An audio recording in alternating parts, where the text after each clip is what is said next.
అందరికీ నమస్కారం. ఇప్పుడు మనం సామర్లకోటలోని పంచారామంలో ఒకటిగా ఉన్న కుమార భీమేశ్వర స్వామి ఆలయంలో ఉన్నాం. ఇక్కడ ఈశ్వరుడు కుమార భీమేశ్వరుడిగా, అమ్మవారు బాలా త్రిపుర సుందరిగా దర్శనమిస్తుంటారు.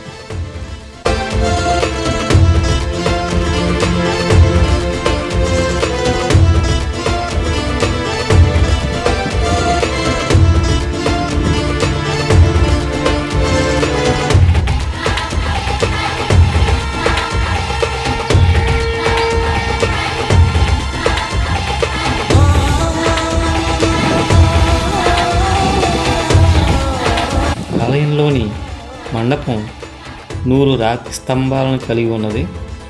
ఆలయానికి ఆనుకుని కోనేరు, గుడి లోపల ఏకశిలా నదితో ఈ ఆలయం అత్యంత వైభవంగా ఉంటుంది.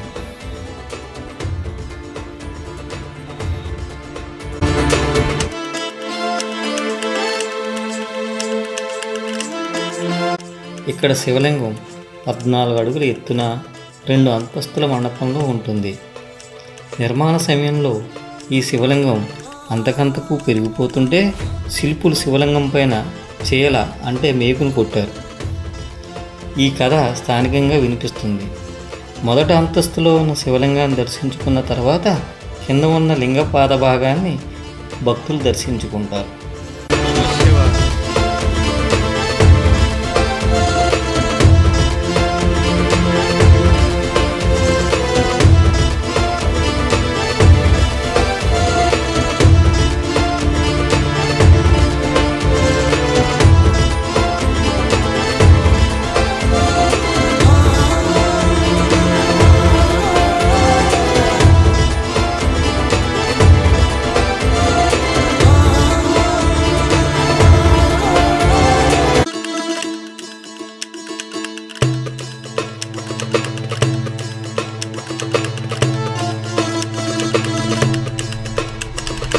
చెందిన విక్రమాదిత్య కుమారుడు భీముడు 9వ శతాబ్దంలో ఈ ఆలయాన్ని నిర్మించాడు.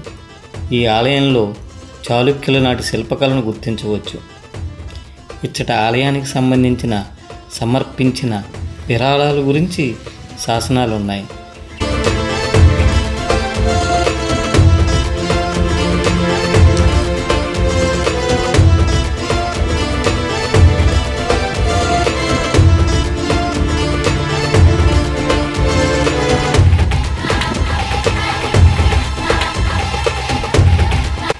తెలుగు భాషకు సంబంధించిన అత్యంత ప్రాచీన శిలాశాసనాలు ఒకటిగా ఇక్కడ ఉన్న శాసనాలను భావిస్తారు.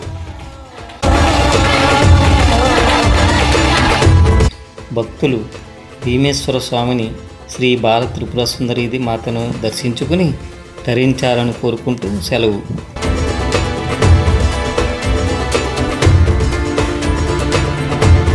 ఈ సామర్లకోట శ్రీ కుమార భీమేశ్వర స్వామి గురించి మరింత విపులంగా తర్వాతి వీడియోలో చూద్దాం. ఓం నమః శివాయ. జై హింద్.